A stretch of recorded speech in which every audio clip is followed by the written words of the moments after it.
Nah, tema kali ini yang ingin saya ajak berbagi kepada Anda adalah mengenai Hari Bumi. Kita tahu bersama bahwa tanggal 22 April kemarin diperingati sebagai Hari Bumi di seluruh dunia ini. Nah, ada salah satu konsep atau mungkin yang sedang booming banget sekarang ini adalah soal mengurangi pemanasan global dan juga efek rumah kaca. Anda juga pasti udah sering banget dengar ya. Nah, salah satu jalur yang banyak digunakan untuk mengkampanyekan itu adalah jalur pendidikan. Sekarang ini saya berada di salah satu sekolah dengan konsep sekolah alam, yakni School of Universe. Nah, ini saya tadi sebenarnya sudah curi-curi pandang ke arah sini, nampaknya sudah ada Pak Lendonovo di sini. Halo, selamat pagi. Baik, pagi. Lagi ngobrol-ngobrol nih ya. Iya. Ada pelatihan. Oke deh, kalau gitu Bapak aku pengen ngobrol sama Bapak. Boleh. Soal sekolah ini. Boleh ya, Pak ya? Maaf ya, jadi ganggu nih. Oke, sip. Nanti tunggu sana ya. Iya nih Pak, aku dengar tentang sekolah alam dan Bapak ini adalah seorang konseptornya, betul kan? Betul. Nah, ini dia nih saudara, konseptor sekolah alam yang memang sudah banyak dikenal oleh Bapak. Ya. Sambil jalan ya? Boleh. Aku pengen tahu nih Pak, ini tuh kenapa sih kok Pak Lendonovo dulu menciptakan sekolah alam? Konsepnya itu apa sebetulnya yang ada di pikiran Pak Lendonovo kok menciptakan yang seperti ini Pak? Salah satu yang paling banyak didiskusikan orang di dunia itu kan upaya untuk mengembalikan alam ke bentuk aslinya, gitu kan? Artinya kalau keseimbangan alam tercapai, maka tidak ada banyak bencana. Gitu. Nah, cuman kan orang bingung mulainya dari mana. Sampai hari ini pun setelah lebih dari 30 tahun orang berdiskusi tentang bagaimana mengembalikan ekosistem, kemudian mencegah terjadinya global warming gitu, itu nggak selesai-selesai. Nah, kami memutuskan untuk memulainya dari pendidikan dasar karena yang bisa mengubah dunia itu kan manusia juga.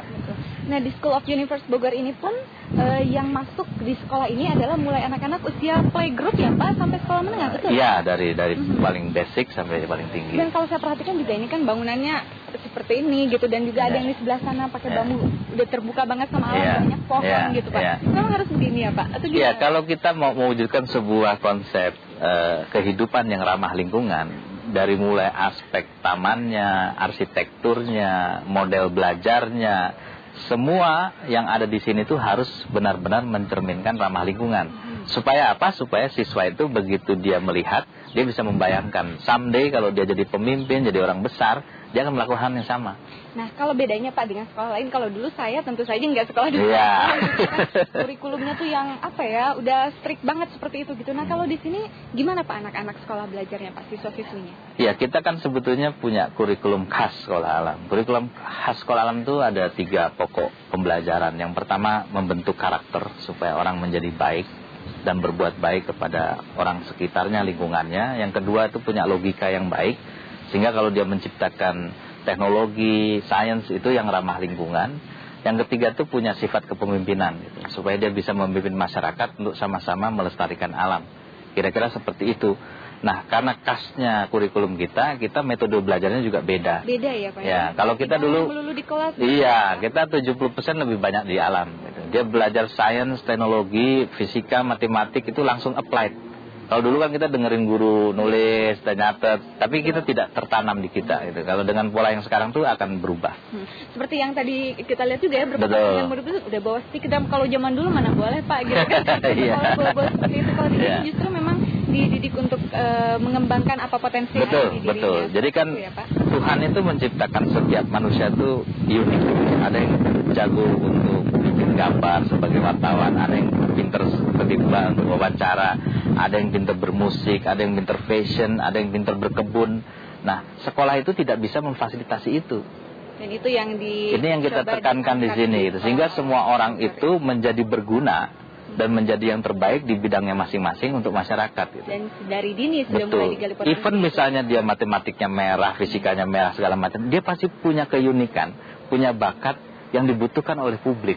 Pasti itu ya. Nah, terus Pak, kemarin ini Hari Bumi, kira-kira apa yang dilakukan oleh siswa-siswi di School of Universe Bogor ini Pak? Iya, sebagian besar siswa kami itu makanya agak terlalu sepi di sini, karena kita berangkat ke Suaka Elang di gunung di Bogor. Kita menanam pohon, kemudian berdiskusi tentang bagaimana melestarikan alam selama 2 hari.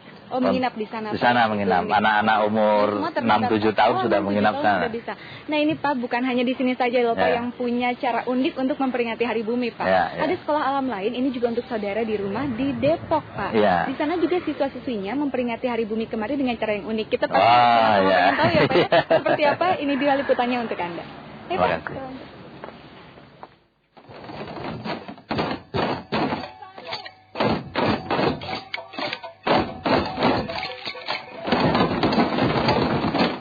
Bermain musik dengan jerigen bekas. Walau bukan instrumen sungguhan, namun aksi bocah-bocah ini boleh juga ya. Itulah wujud kreativitas siswa-siswi Sekolah Alam Depok, Jawa Barat dalam rangka memperingati Hari Bumi 22 April lalu. Sebagai bentuk kepedulian terhadap lingkungan, mereka memanfaatkan sampah maupun limbah lainnya sebagai media berekspresi. Seperti tas dari potongan surat kabar ini. Atau kotak tisu dan figura ini. Wah, semuanya unik-unik ya. Lalu apa tujuan sekolah mengadakan kegiatan seperti ini? Dari acara ini sebenarnya memberikan, terutama untuk anak didik kita ya, pendidikan tentang lingkungan hidup. Memang karena salah satu konsep sekolah alam adalah bagaimana menjadikan alam sebagai sarana belajar, dan kalau sarana belajarnya rusak, maka kegiatan belajar juga akan rusak. Para orang tua pun menyambut positif kegiatan sekolah karena bisa merangsang daya kreativitas anak. Saya banyak manfaatnya ya. Salah satunya pertama, anak-anak kita jadi kreatif. Dia akan peduli dengan, seperti kemarin tuh ada acara pembuatan koran. Jadi dia belajar gimana memanfaatkan koran yang tadinya nggak terpakai, sekarang jadi bisa digunakan gitu. Upaya anak-anak ini dalam menjaga lingkungannya tentu patut ditiru. Jika sedari kecil mereka sudah memahami pentingnya menjaga kelestarian alam, semoga di masa depan bumi kita lebih terjaga. Agus Priyatno melaporkan dari Depok, Jawa Barat. Ya, kembali lagi di liputan pagi akhir pekan. Gimana tadi Pak? Unik kan cara siswa-siswa sekolah alam tadi memperingati ya? Khas banget nah gitu loh Pak. Aku pengen tahu lebih banyak lagi nih Pak soal gimana sih melestarikan alam, apalagi kan Hari Bumi masih kemarin ya Pak, dekat-dekat lagi. Gimana nih, enak gimana? Yang paling enak sebetulnya kalau kita diskusi sama orang tua. Emang ada Pak? Ada, orang tuanya keren lah pokoknya. Keren? Ngerti, gaul sekali dan paham alam itu. Yuk kita ke sana. Boleh Pak. Nah ini Mas Norman. Ternyata sudah. Ya. Mas Norman ya, saya Indah. Indah. Kita ngobrol-ngobrol. Aku tadi diberitahu katanya mendingan kita ngobrol-ngobrol sama orang tua murid. Ternyata saya pikir tadi guru di sini. Sekali orang tua murid guru juga. Guru tamu. Mau nggak nih sambil duduk aja ngobrolnya? Wah harus ini. Ini kan pagi-pagi gini nggak apa-apa nih apa ya? Iya mangga. Oke.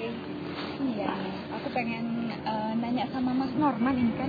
Jadi anaknya disekolahkan di sini ya Mas ya, di sekolah alam ini. Kenapa sih Mas? Apa ya? Karena saya dari pengalaman sendiri sebenarnya.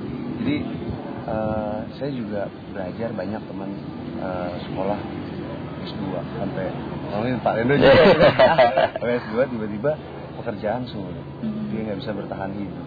Nah saya tertarik dengan sekolah alam ini, dia bisa survival skill dia lumayan hebat. Dan mungkin saya ini kan agak sedikit berpikir otak kanan gitu. Jadi anak saya juga seperti itu gitu loh. Jadi bersyukur saya ketemu sekolah alam ini, SOI, udah masuk aja. Karena emang karakter saya seperti itu dan karakter anak saya seperti itu. Ternyata begitu ya, bapak sama anak nggak jauh bedanya. Tadi Pak Lenda sempat cerita sama saya di sini memang anak-anak 70% ya Pak berada di luar kelas di alam istilahnya seperti itu. Nah, Mas Lenda sendiri ini sekarang anaknya kelas berapa ya? Kelas 2 SD ya. Sudah ada perbedaan belum sih apa yang dirasakan mungkin saya disekolahkan di sini? Banyak, ya kayak hal-hal kecil deh, hal-hal simpel.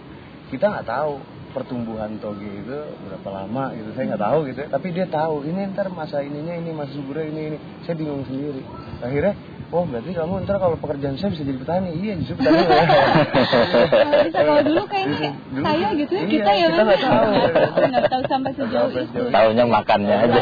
Makannya aja betul. Paling kita kalau mau tahu soal bentuknya kerbau apa segala macam lihat di buku kan. Kalau di sini bisa langsung melihat. Iya. Terus ini Mas, ini kan masa sekolah alam identik sekali dengan kedekatan kita dengan bumi, dengan pohon segala macam. Mas bilang tadi tanaman ya Pak Lendo ya. Gimana sih kalau Mas Arman sendiri menanamkan kepada anaknya untuk lebih cinta dan peduli soal kelestarian alam ini? Ya, saya sih berpikir saya nanya sama anak, kita hidup di bumi itu dan bumi itu punya daya tahan dan kita harus hargai bumi juga gitu.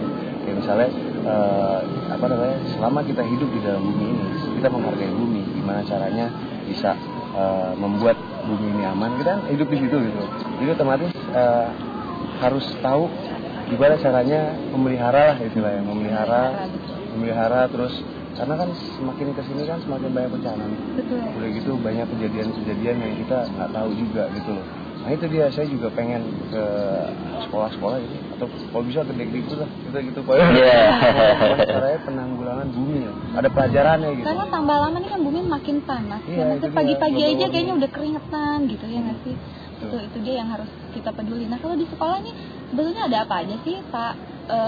Yang selain anak-anaknya tadi kalau aku lihat kan ada yang manjat-manjat pohon segala boleh gitu ya. Zaman dulu mana boleh itu emang ada apa saja Pak kegiatannya?